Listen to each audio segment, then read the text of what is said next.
Welcome to Bite Size History, where we take a look at some of the lesser known and controversial events in history and shed a little light on these frequently overlooked or misunderstood key moments in mankind's fascinating ongoing story that can be as brutal as it is inspiring. And we will always aim to inform, not persuade you.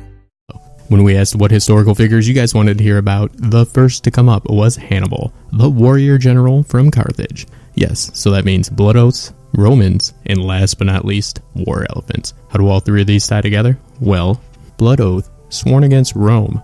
Enter Roman soldiers, now add elephants, and you got your blood oath. Some quick context. Hannibal Barca was born in Carthage, modern-day Tunisia, in 247 BC. He was the son of Carthaginian general Hamilcar Barca. After Carthage's defeat by the Romans in the First Punic War, she took Hannibal to Spain and made him swear an eternal hostility on the Roman Empire. You know, the blood oath. You know, the thing that my dad did, your dad did, everybody's dads do. Blood oaths. What are the Punic Wars? Well, fine. More context. That's the last time though. The Punic Wars are essentially three separate wars that took place over a span of around a century between Rome and Carthage. Rome at this point, 264 BC, had established itself as a dominant power in the Italian peninsula when Carthage was a powerful city-state in northern Africa and established itself as the leading maritime power in the world.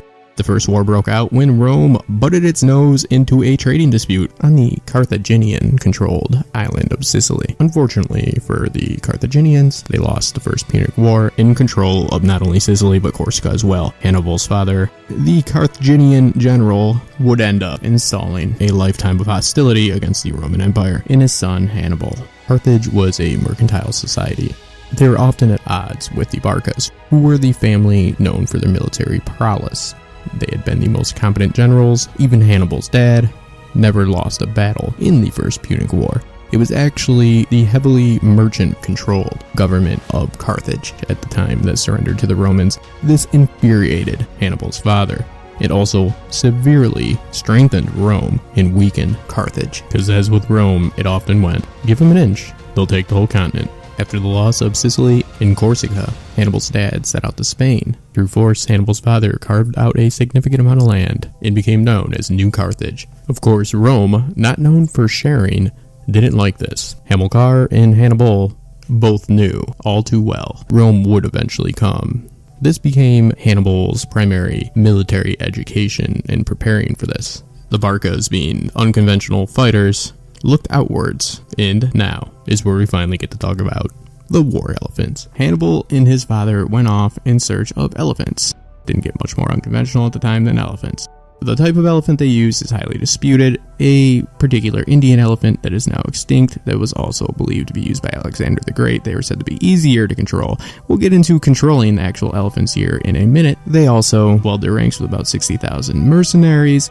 And then all before Hannibal's father could exact his elephant-filled revenge on Rome. He was involved in a minor skirmish with Spanish rebels. Fortunately, upon splitting with his troops, he drowned in a river. It's not said if he was drowned by an enemy, it's just stated he drowned. Not the most epic death for an epic warrior, but Hannibal didn't take the reins right away.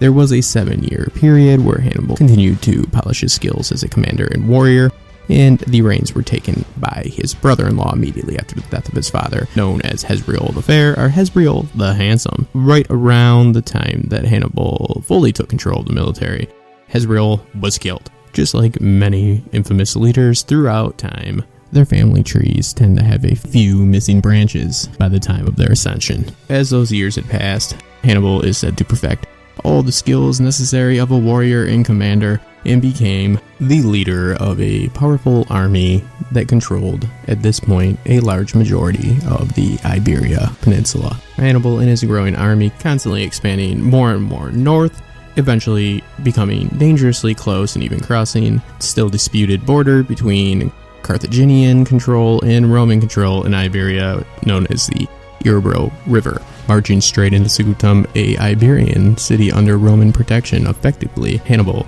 at age 26, was declaring war on Rome. The Second Punic War had started. But since Rome was, as they do, fighting a war in what is now the Balkans, they didn't send any aid to Sigudum. They sent some emissaries and they demanded that Hannibal left the city. But Hannibal took the city and enslaved a majority of their population, since he remembered his father's blood oath, which was to never be a friend of Rome. So, of course, he enslaved friends of Rome. Not technically Romans, but yeah, some shit went down. This is when we have Hannibal in his 90,000 infantry, 12,000 cavalry, and all those war elephants marching from Spain across the Alps into Italy. Is thought still today to be insane. By choosing to cross the Alps, he knew that the northern borders of Italy at this time were poorly defended. For instance, before he could even get to the Alps, the crossing of the Rhine was a spectacle within itself. There are reports that they made platforms for the elephants to float across and would put female elephants on first because they knew that female elephants led male elephants. But what we know now is they didn't know anything about elephants. Elephants can swim, and they can swim quite well. This continues. The elephants quickly become less of a look how badass we're gonna look, and quickly change to more of a we just wish the elephants would stop murdering us. Fun fact, before battle, in order to control the elephants a little better, they would get the elephants extremely drunk. No matter what you think about Hannibal's decision to go through the Alps, he was able to fairly easily invade the Roman heartland, and he did have weakened forces. It's hard to say how weakened. These numbers fluctuate dramatically depending on their source. For example, most sources state that only one elephant survived the march through the Alps, and some sources have the infantry and cavalry at half to less than half strength. Luckily, Hannibal was an excellent recruiter. His army was already a vastly diverse mix of different cultures serving as mercenaries to begin with, and once in Italy, Hannibal had the upper hand. Many tribes that had been recently conquered by the Romans either failed to assist the Romans or aided Hannibal. So Hannibal had quite the start. 3 straight battles, he really demolished the Roman armies that were going up against him. First one was the Battle of the Trebia River. The second would be the Battle of Lake Trasimene. And the third, of course, is the very famous Battle of Cannae. Cannae was the largest victory that Hannibal would have, and was actually defeated by the very tactics that he used on the Romans at Cannae in a future battle. After Cannae, he did not muster enough troops to ever successfully straight out win a battle again. The next battle after Cannae is not a decisive win for either side, and then after that he starts to lose and not even be able to fight. Carthage does refuse to send Hannibal troops and then recalls Hannibal when a Roman general, Scipio, who I could do a whole video on the relationship between Scipio and Hannibal. Once Scipio invaded Carthage, Hannibal was recalled, and he led the Carthaginian army against Scipio at the Battle of Zama. Scipio defeated the Carthaginians with the same strategic plan Hannibal had used at the Battle of Cannae.